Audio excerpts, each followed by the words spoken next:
প্রথমেই জানিয়ে দিব কার নির্দেশে জাবেরকে গুলি, নির্বাচন বানচালের গোপন চক্রান্ত ফাঁস, হাদির লাশ নিয়ে কটাক্ষকারী ভাইরাল পুলিশ গ্রেফতার। এরপর থাকছে হাদি হত্যার নির্দেশদাতা হিসেবে ফেঁসে যাচ্ছে বিএনপির বিতর্কিত নেতা মির্জা আব্বাস। এদিকে গোপন আস্থানা থেকে অবশেষে যৌথ বাহিনীর অভিযানে সেনাবাহিনীর হাতে আটক খুনি ফয়সাল। দীর্ঘদিন আত্মগোপনে থাকা এই নামটি নিয়ে যে রহস্য ঘনীভূত হচ্ছিল, অবশেষে তার অবসান।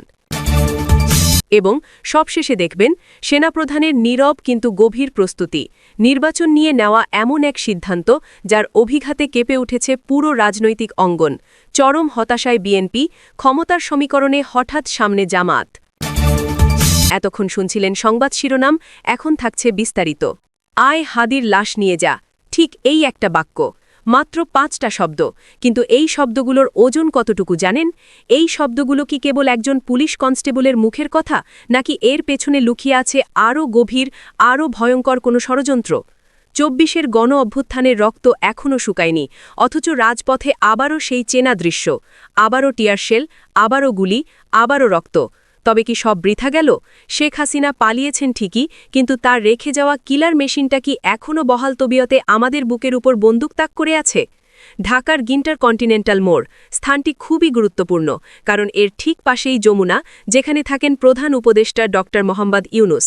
ঠিক তার বাসভবনের সামনে ইনকিলাব মঞ্চের নেতাদের উপর পুলিশের এই বর্বরচিত হামলা আসলে কিসের ইঙ্গিত দিচ্ছে?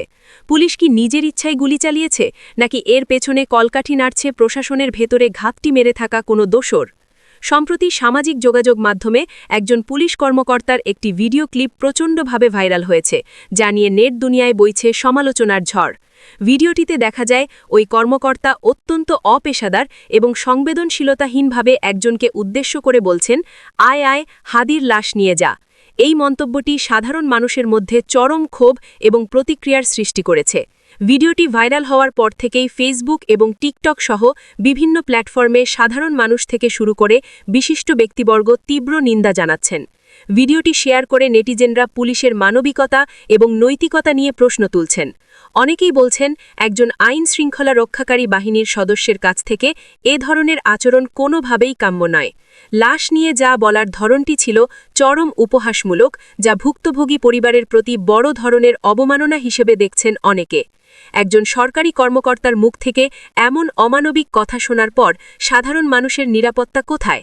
এটি শুধু অপেশাদারিত্ব নয়, বরং চরম ধৃষ্টতা। এই ঘটনাটি সাম্প্রতিক সময়ে পুলিশের ভাবমূর্তি নিয়ে চলমান আলোচনাকে আরও উস্কে দিয়েছে।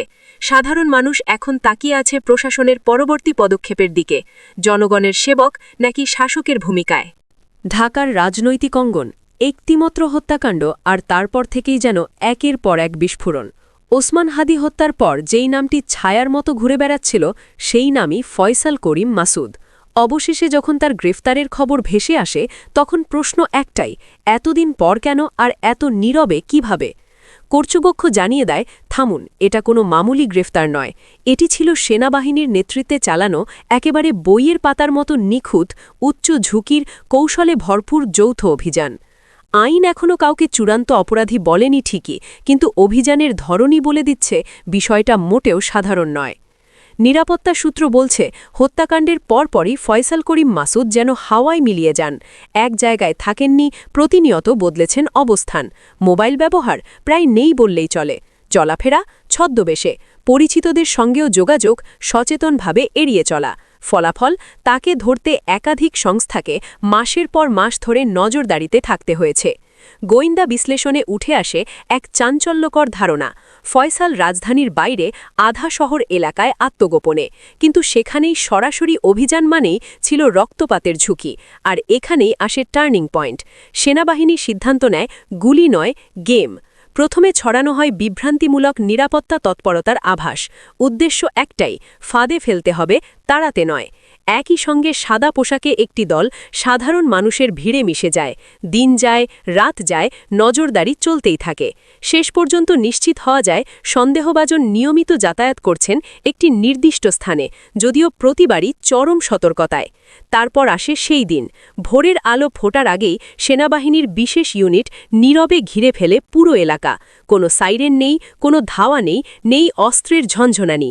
বদলে বেছে নেওয়া হয় সবচেয়ে বিপজ্জনক অস্ত্র মনস্তত্ত্ব ফয়সালের সঙ্গে যোগাযোগ আছে এমন একজন পরিচিতের মাধ্যমে দেওয়া হয় একটি একেবারেই নিরীহ সাক্ষাতের প্রস্তাব কিন্তু সেই নিরীহ জায়গার চারপাশে তখন অদৃশ্য এক শক্তি নিরাপত্তা বলয় সাধারণ মানুষের যেন একটুকুও ক্ষতিও না হয় সেই হিসাব কষেই সাজানো সবকিছু ফয়সাল আসে পরিচয় গোপন রেখে কথা বলা শুরু হয় সময় গড়ায় সে বুঝতেই পারেনি চারপাশের বৃত্তটা ক্রমেই ছোট হচ্ছে আর ঠিক সেই মুহূর্তে চারদিক থেকে ঘিরে ধরে তাকে পুরোপুরি নিয়ন্ত্রণে নেওয়া হয় না গুলি না চিৎকার না রক্তপাত এমন নিখুঁত অপারেশন যে অনেকেই পরে জেনেছে কিছু একটা ঘটেছিল নিরাপত্তা বাহিনীর বক্তব্য স্পষ্ট রক্ত না ঝরিয়েই পরিস্থিতি নিয়ন্ত্রণ করাই ছিল একমাত্র লক্ষ্য গ্রেফতারের পর ফয়সাল করিম মাসুদকে সেনাবাহিনীর তত্ত্বাবধানে প্রাথমিক জিজ্ঞাসাবাদে রাখা হয় এরপর শুরু হয় আইন শৃঙ্খলা বাহিনীর কাছে হস্তান্তরের প্রক্রিয়া কিন্তু দর্শক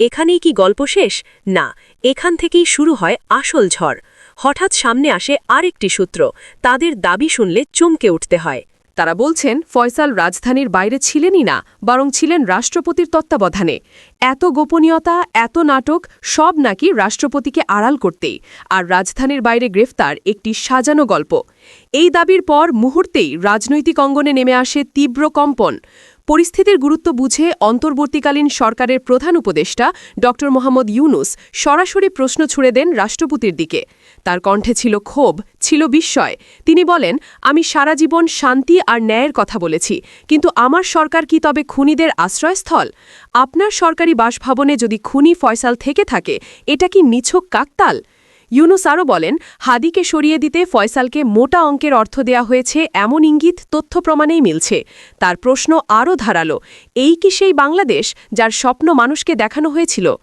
একটার পর একটা চমক কেঁচো খুঁড়তে গিয়েই যেন বেরিয়ে আসছে বিষধর সাপ ওসমান হাদি হত্যার পর্দা উঠতে শুরু করেছে এতদিন যাদের দেখা যায়নি তারা নাকি এখন আলোয় আসছে পুলিশি তদন্তে উঠে আসা তথ্য রাজনীতির অন্দরমহলের রীতিমতো ভূমিকম্প ঘটিয়েছে হত্যার মাস্টারমাইন্ড হিসেবে একের পর এক হাই প্রোফাইল নাম সামনে আসছে আর সবচেয়ে বড় ধাক্কা রাষ্ট্রপতির নাম তদন্ত সংশ্লিষ্ট সূত্র বলছে এটি কোনো একক ঘটনা নয় এটি বহু দূর পর্যন্ত বিস্তৃত একটি গভীর ষড়যন্ত্র সিসিটিভি ফুটেজ কল রেকর্ড আসামিদের জবানবন্দি সবই ইঙ্গিত করছে একটি নির্দিষ্ট মহলের দিকে হত্যার আগে ও পরে বড় অঙ্কের সন্দেহজনক লেনদেনের তথ্য সামনে এসেছে আর সেই অর্থের সূত্র ধরতেই গোয়েন্দাদের রাডারে আসে রাষ্ট্রপতির নাম এমনটাই দাবি অভিযোগ এখানেই থামে না তদন্ত ভিন্ন খাতে নিতে ইচ্ছাকৃতভাবে বিভ্রান্তিকর তথ্য ছড়ানো হয়েছে বলেও অভিযোগ সর্বশেষ দাবি আরও ভয়ঙ্কর রাষ্ট্রপতির সরকারি বাসভবন থেকেই নাকি ফয়সাল করিম মাসুদকে আটক করা হয়েছে